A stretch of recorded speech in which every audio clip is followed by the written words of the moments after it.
সাধারণ সঞ্চালনা করছে। আর বলছি যে রবীন্দ্রনাথ আমাকে বিশ্ব বাংলা লেখনার ছাড়পত্র দিয়েছে। আর রবীন্দ্রনাথ আমার প্রেম, আমার প্রিয় কবি, প্রিয় মানুষ।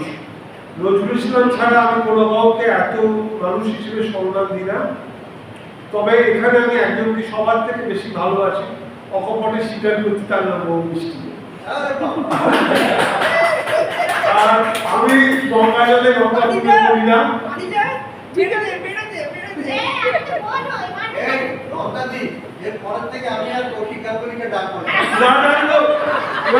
সুনীলদা ব্যাপারটা শ্রদ্ধার জায়গা। আর ভালোবাসি কি সুনীলদা শ্রদ্ধা করি, আর ভালোবাসি কি মৌমিষ্টিকে।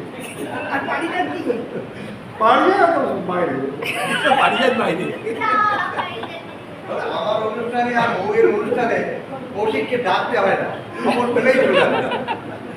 নমস্কার, আমি গঙ্গা জলে গঙ্গা পুজো করছি না কেন, মনে করি আমাদের প্রতিটা কবিতাই রবীন্দ্রনাথ বা নজরুল বা সুকান্তের কাছে উৎসর্গ। কবি ও বাল্মীকি, বইটার নামও কবি ও বাল্মীকি। ভেবেছি সব দুয়ারের আলো, আমি কবি বাউ বাউলে, ভীষণ যন্ত্রণায় কবিতার জন্য পাগল। ভাবি এত আগুন চারপাশে, এত কান্নায় তো আগুন দেবেনি, এ তো চৈত্র না ফাগুন, সব উপহাসে কে দেবে জবাব। আমি তো বাউন্ডুলে, আমি তো ছন্দ ছাড়া দের নবাব। আমি তো বাউন্ডুলে, আমি তো ছন্দ ছাড়া দের নবাব। সব উপহাসে কে দেবে জবাব। কফি হাউসের টেবিলে জ্বালিয়ে রেখেছি ধুনি, তোমরা চিন্তামণি, তোমরা প্রভাবশালী, আমি নই কোন ঋষি বাবুনি। আমি তো ছন্দ ছাড়া, আমি তো কবি, কলমের আঁচলে আঁকি বিষণ্ণতার ছবি। দুর্ভাগ্যের সব নিপীড়ন সহ্য করেও বাঁচার কথা বলি, হয়তো এসব মিথ্যা, হয়তো বা বলি। দেখেছো মানুষের মুখে লোভের আয়না খেলা করে, মিথ্যায় প্রবঞ্চনায় অতি উপার্জনে গোলক ধাঁধায় পড়ে।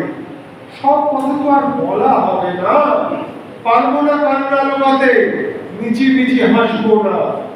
আমি জানি পথের ধারেতে পড়ে থাকবে আমার ইতিহাস, ব্যর্থতার প্রতি পদক্ষেপে থাকে সফলতার উপহাস।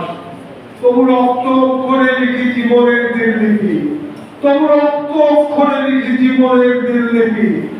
আমি তো বাউন্ডুলে, কবি ও বাল্মীকি। ধন্যবাদ। এখানে উপস্থিত সবাইকে আমার ভালোবাসা। আমি একটা ব্যাপারে ক্ষমা চেয়ে নিচ্ছি, আমি খুবই অসুস্থ অবস্থায় এসেছি।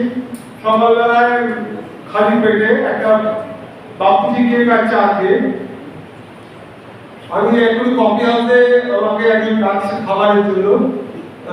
আমি একটু পরে চলে যাবো, 10-15 মিনিট বাদে আমি চলে যাবো। আমাকে সুনীলদা এবং কবিতা কণ্ঠের যতীনদা এবং সবাই কাছে আমি ক্ষমা চেয়ে নিচ্ছি। আমার খুব খিদে পেয়েছে, ওরা আমার খাবার অ্যারেঞ্জমেন্ট করেছে। আচ্ছা, থ্যাংক ইউ। আমি এই সংগঠনটার কাছে আমি খুব কৃতজ্ঞ, কেন প্রত্যেকে আমরা শুধু এই হলে বলে না, লন্ডনে অবনীন্দ্রনাথ সভাঘরের সামনে যে আন্তরিক পরিবেশে আমরা আড্ডা মারি, সে বিয়ারের বই উদ্বোধন হোক বা যে কোনো আড্ডায়। আর সুনীলদা ছিল না, মনটা বড্ড খারাপ ছিল, পারিজাত খালি ঘ্যান করতো সুনীলদা করে।